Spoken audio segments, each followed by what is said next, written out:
વડોદરા શહેરમાં road drainage સફાઈ અને વિવિધ વિકાસ કાર્યોને લઈને પાલિકાના કમિશનરે ઉચ્ચ સ્તરીય સમીક્ષા બેઠક યોજી હતી.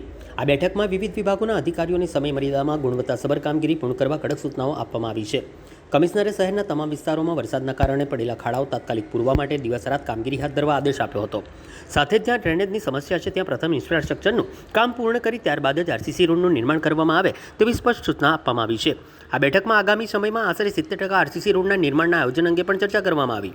અધિકારીઓને રોડ, ડ્રેનેજ, પાણીની લાઇન જેવી મૂળભૂત સુવિધાઓનું કામ પૂર્ણ થયા બાદ જ માર્ગ નિર્માણ કરવા જણાવાયું હતું, જેથી વારંવાર રસ્તા ખોદવાની જરૂરિયાત ન રહે. આ ઉપરાંત શહેરના ચારેય ઝોનમાં નવા વેજીટેબલ માર્કેટના વિકાસ, અંદાજિત 50 નવી આંગણવાડીઓના નિર્માણ, સફાઈ વ્યવસ્થાને વધુ અસરકારક બનાવવા માટે નવા મશીનોની ખરીદી અને જરૂરી સ્ટાફની ભરતી અંગે પણ ચર્ચા કરવામાં આવી હતી. કમિશનરે ટ્રાફિક સિગ્નલની કામગીરી, જાહેર માર્ગો પરના દબાણો દૂર કરવા, ખુલ્લા પ્લોટોની સફાઈ અને શહેરમાં સ્વચ્છતા જાળવવા માટે સંબંધિત વિભાગોને ઝડપી અને અસરકારક કાર્યવાહી કરવા માટે સૂચના આપી હતી. સાથે જ બેઠકમાં શહેરના વિકાસને લગતા અન્ય મહત્વપૂર્ણ મુદ્દાઓ જેમ કે સોલાર લાઇટ પ્રોજેક્ટ અને પ્લેનેટોરિયમને ફરી કાર્યરત કરવાની યોજનાઓ અંગે પણ ચર્ચા કરવામાં આવી હતી.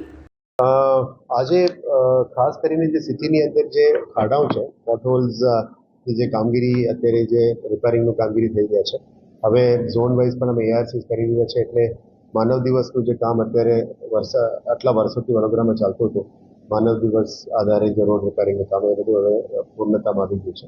હવે ચારો ઝોનમાં પ્રોપર 4000 MPનું પ્લાન્ટ ચાલુ કરીને એઆરસી આપવામાં આવી છે. એટલે હવે જવાબદારીપૂર્વક તમામ કોન્ટ્રાક્ટર્સની કામગીરી કરવાનું રહેશે.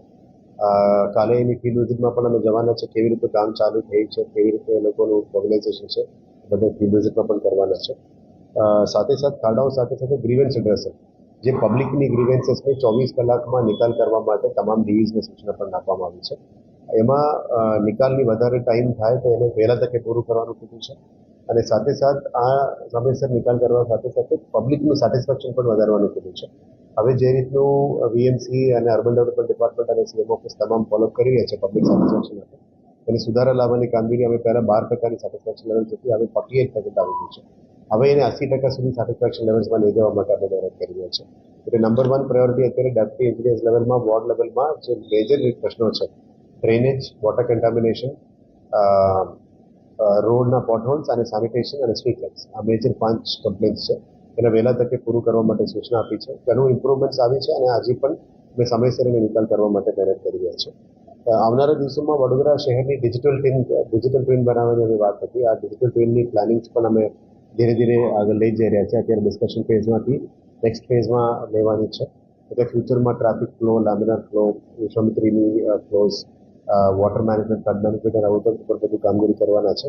પણ બેસિક પાયાના સુવિધાઓની મ્યુનિસિપલ સર્વિસીસથી પહેલા કરવાનું છે. શુદ્ધ પાણી, ડ્રેનેજ લાઇન્સ, સારા રોડ્સ, આ બધાને ઇન્ટિગ્રેટ કરીને નેક્સ્ટ ફ્યુચરિસ્ટિક ડેવલપમેન્ટ માટે આ કરવાનો છે. આવનારા દિવસોમાં વડોદરાની એક વિઝન ડોક્યુમેન્ટ પણ બનાવવાની હતી, જે 2047 વિઝન ડોક્યુમેન્ટ છે. એ પણ અલાઇન કરીને આવનારા દિવસોમાં આ વિઝન ડોક્યુમેન્ટને અલાઇન કરીને દર વખતે બજેટિંગ, પ્લાનિંગ અને ફ્યુચરિસ્ટિક ડેવલપમેન્ટ થાય એ રીતે પ્લાનિંગ પણ કરવાનું નક્કી કર્યું છે. આવનારા દિવસોમાં 4 ઝોન પર વેજીટેબલ માર્કેટ્સ બનાવવાની જે કામગીરી છે એ પણ ધીરેથી આગળ વધી રહ્યા છે. અને હવેથી દરેક વોર્ડમાં પણ વેજીટેબલ માર્કેટ બનાવવાની આજે નક્કી કર્યું છે. આવનારા દિવસોમાં વોર્ડ વાઇઝ વેજીટેબલ માર્કેટ્સ પણ અમે બનાવવાની પ્લાનિંગ છે, કામગીરી લેવી છે. આંગણવાડીઝમાં 50 આંગણવાડી, નવા આંગણવાડી બનાવવાની કામગીરી પ્રગતિ હેઠળ છે. આમાં 8 પ્રગતિ હેઠળ છે, 23નું નવું ટેન્ડર આવી ગયું છે અને બાકીનું 27 આયોજન હેઠળ છે. એટલે આ વર્ષે અમે 50 આંગણવાડી જે બનાવવાની જાહેરાત કરી હતી એ પણ પ્રગતિ હેઠળ લેવાની વાત છે.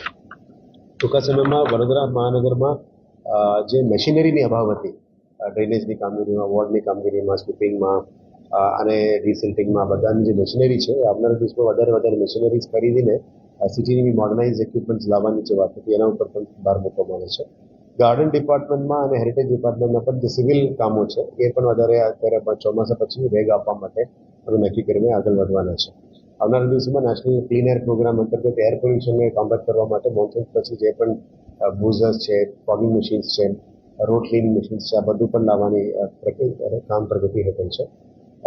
સાથે સાથે ચારો ઝોનલ એન્જિનિયર્સને એ સૂચના આપી છે કે પ્રાયોરિટીમાં આવનારા 10 થી 15 દિવસ મેક્સિમમ તમે ખાડા પુરાવાનું કામગીરી કરો.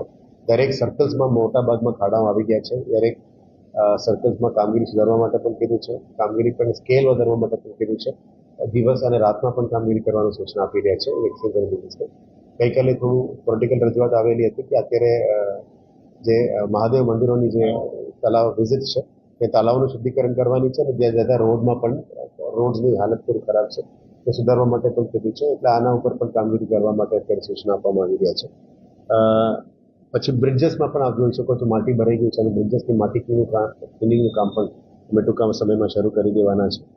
સાથે સાથે વ્હીકલ પુલમાં હવે પ્રગતિ હેઠળ આવી ગઈ છે એટલે ચારો ઝોનમાં નવા વ્હીકલ પુલ્સ બનવાની જે તૈયારી છે એ પણ આગળ વધી જવાના છે. સોલર ટ્રીઝ અમારા ઓલમોસ્ટ 30 સોલર ટ્રીઝ લાગી ગયું છે એટલે ટૂંકા સમયમાં સોલર ટ્રીઝનું પણ અમે પદાધિકારીઓ સાથે મળીને તારીખ નક્કી ઉદઘાટન પણ કરવાના છે. જેનાથી ગ્રીન એનર્જીનું જે પુશ સિટીમાં છે એના ઉપર અમે ભાર મૂકી રહ્યા છે. આવનારા દિવસોમાં કેનાલ રૂફટોપની જે વાત છે 8 મેગાવોટ એના ઉપર પણ અત્યારે ડીપીઆર સ્ટેજમાં આવી ગયું છે. આજે પ્લાનેટોરિયમની પણ વાત થઈ. પ્લાનેટોરિયમમાં નવું પ્લાનેટોરિયમની ટેલિસ્કોપ મૂકવાની પણ અત્યારે પ્રગતિ હતી છે અને 4 વર્ષથી બંધ હતી અને પ્લાનેટોરિયમને ફરી લાઈફમાં લાવવા માટે પણ નક્કી કરીને કામગીરી આગળ વધી રહ્યા છે અને ખોજ મ્યુઝિયમ ઉપર પણ આજે ચર્ચા કરીને અમે આગળ વધવાના છે. સ્ટ્રીટ લાઇટ્સમાં પણ નવું સ્ટ્રીટ લાઇટ્સ કરવાની જે જગ્યામાં અભાવ છે ત્યાં પણ કરવાના છે. 27 નવા જગ્યામાં ટ્રાફિક લાઇટ્સનું કામ પણ પ્રગતિ હેઠળ લઈ લેવાના છે. ટેન્ડર ફેઝમાં છે એ ટૂંકા સમયમાં વડોદરા શહેરને જે યુ વિસ્તાર છે ઓજી વિસ્તાર છે ત્યાં ટ્રાફિક સિગ્નલ્સ નથી ત્યાં પણ ટ્રાફિક સિગ્નલ્સ મૂકવા માટે અને ઓલમોસ્ટ 27 લોકેશન્સમાં કામગીરી પણ શરૂ કરી દેવામાં આવશે. સાથે સાથે સિટીની અંદર બોલીવાર્ડ્સ અને આપ સ્ટ્રીટમાં ફૂટપાથ ઉપર જે એન્ક્રોચમેન્ટ જોઈ રહ્યા છો એન્ક્રોચમેન્ટ બધા લારી ગલ્લાઓ આવી જાય છે, ગાડીઓ પાર્કિંગ થાય છે એટલે ફૂટપાથમાં જે સુપ્રીમ કોર્ટનું રૂલિંગ છે તમામ ફૂટપાથને ખુલ્લું કરો લોકોને ચાલવા માટે. એટલે આ ફૂટપાથને ખુલ્લું કરીને ઇલીગલ પાર્કિંગ અને ઇલીગલ એન્ક્રોચમેન્ટ ના થાય એના માટે બોલીવાર્ડ્સની પણ અમે અત્યારે મૂકીને કામગીરી કરી રહ્યા છીએ.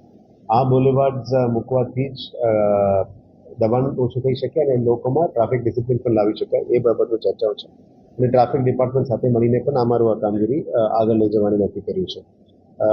ઝૂમાં પણ આજવા સફારી પાર્કમાં જે ઝૂ વિસ્તાર છે નવા ડિઝાઇન માટે આવી ગયું છે. આ વખતે નમો આરોગ્ય વન અને નમો અર્બન મોલ એ પણ રાજ્ય સરકાર અને ભારત સરકાર માટે આવ્યું છે. ટૂંકા સમયમાં એનું પણ પ્લાનિંગ શરૂ થઈ ગયું છે. લિનિયર પાર્કના સાથે સાથે નમો આરોગ્ય વન પણ લેવાના છે અને નમો આરોગ્ય મોલ પણ નમો અર્બન મોલ પણ લેવાના છે અને કોઈન મ્યુઝિયમને પણ શિફ્ટ કરવાની અત્યારે વાત ચાલી રહી છે. કેવી રીતે કરવી એ પણ આપણે પ્લાનિંગ કરી રહ્યા છે. હવે આવનારા દિવસોમાં સ્વચ્છતા બાબતમાં પણ અત્યારે વરસાદ સમયમાં બહુ સારું કામગીરી સેનિટેશન ડિપાર્ટમેન્ટે કરી હતી. હવે ધીરે ધીરે થોડું દબાણો વધી રહ્યા છે. સિટીમાં સ્વચ્છતાનો થોડો અભાવનો ઇસ્યુ આવી રહ્યા છે.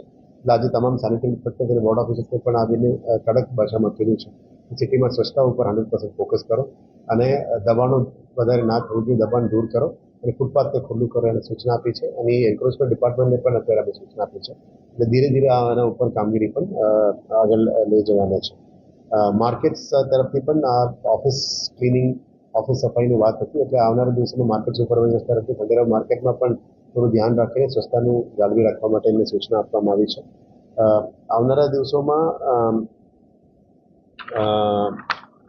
જે એડમિનિસ્ટ્રેટિવ પ્રક્રિયામાં જે આપણે કોન્ટ્રાક્ચ્યુઅલ સ્ટાફ લેવાના છે, પરમનન્ટ સ્ટાફ લેવાના છે એ બાબતનો જે જનરલ બોડીમાં ઠરાવ થઈ એના આધારે આવનારા દિવસમાં રેક્રુટમેન્ટ ભરતી કરવાનું પણ પ્રક્રિયા અમે ટૂંકા સમયમાં હાથ ધરવાના છે અને ક્વોલિટી કંટ્રોલ સેલ અને ક્વોલિટી વર્ક્સ ઉપર બહાર મૂકવા માટે નિર્ણય કરવામાં આવ્યું છે.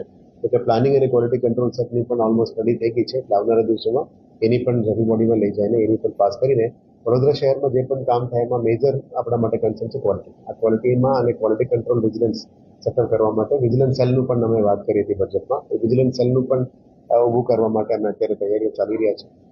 હેરિટેજમાં પણ માંડવી ગેટ અને લાલ કોર્ટમાં કામગીરી પ્રગતિનું ચાલી રહી છે એવું મને જાણવા મળ્યું છે અને પછી ફિલ્ડ વિઝિટમાં પણ જઈને એનું રૂબરૂ પણ વિઝિટ કરવાના છે.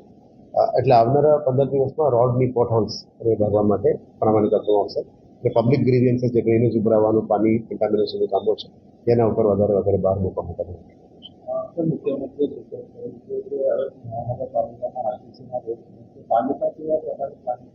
અમે ઓલમોસ્ટ 80-20 નું પ્લાનિંગ કરી રહ્યા છે. 70% આજુબાજુ આરસીસી રોડ બનાવવાની પ્લાનિંગ ચાલી રહ્યા છે. પણ આરસીસી રોડ બનાવવાથી જે 20 થી 25 વર્ષ તૂટે નહીં પણ આરસીસી રોડ એકવાર બનાવ્યા પછી દોડી પણ ના શકે. એટલા માટે ડક્ટિવિટી અને પહેલા ઇન્ફ્રાસ્ટ્રક્ચર જે ડ્રેનેજ પાણીનું ઇન્ફ્રાસ્ટ્રક્ચર છે એ કરવા પડે જરૂરિયાત છે. એટલે મેક્સિમમ આરસીસી રોડ અમે ઓજી વિસ્તારમાં લેવાની પ્લાનિંગ કરી રહ્યા છે જ્યાં બિલકુલ ત્યાં કંઈ સુવિધા જ નથી. ત્યાં આરસીસી રોડ અને ડ્રેનેજ પાણીનું ઇન્ફ્રાસ્ટ્રક્ચર સાથે કરીશું અને જે બાકી 20% છે રોડ રિકન્સ્ટ્રક્શન, રોડ રિપેર અને નાના રોડ્સ કરવા માટે પ્લાનિંગ કરી રહ્યા છે. હવે 4 ઝોન્સમાં એઆરસી કોન્ટ્રાક્ટ આપી દીધી છે આખા વર્ષ માટે રોડ રિપેર માટે. હવે રોડ રિપેર અને રિકન્સ્ટ્રક્શન એનાથી થશે. હવે નવું રોડ અને 18 મીટરના નીચેનો રોડ હવે ઝોન વાઇઝ પણ પ્લાનિંગ કરીશું અને 18 મીટરની ઉપરવાળો પ્રોજેક્ટ ડિપાર્ટમેન્ટમાં કરીશું અને ફરી એક એઆરસી કરવું પડે આરસીસી માટે. એ અમે પ્લાનિંગ ફેઝમાં લઈ લીધા છે. હવે કયા રોડ્સમાં આરસીસી રોડ કરી શકાય એવું સૂચનો પણ અમે નીચેથી મંગાવી રહ્યા છે. કારણ કે આ રેન્ડમ રોડમાં ના કરી શકાય આરસીસી રોડ, કારણ કે ડક્ટિવિટી સિસ્ટમ ત્યાં નથી. ત્યાં ફ્રેશ ડક્ટિવિટી સિસ્ટમ કરીને આરસીસી રોડ બનાવવો પડશે. મોટાભાગમાં ફ્રેશ ઓજી વિસ્તારમાં અમારી ફોકસ રહેશે અને જે જગ્યામાં વારંવાર રોડ તૂટે છે એ રજૂઆતો વધારે આવે છે ત્યાં અમે આરસીસી રોડ કરવા માટે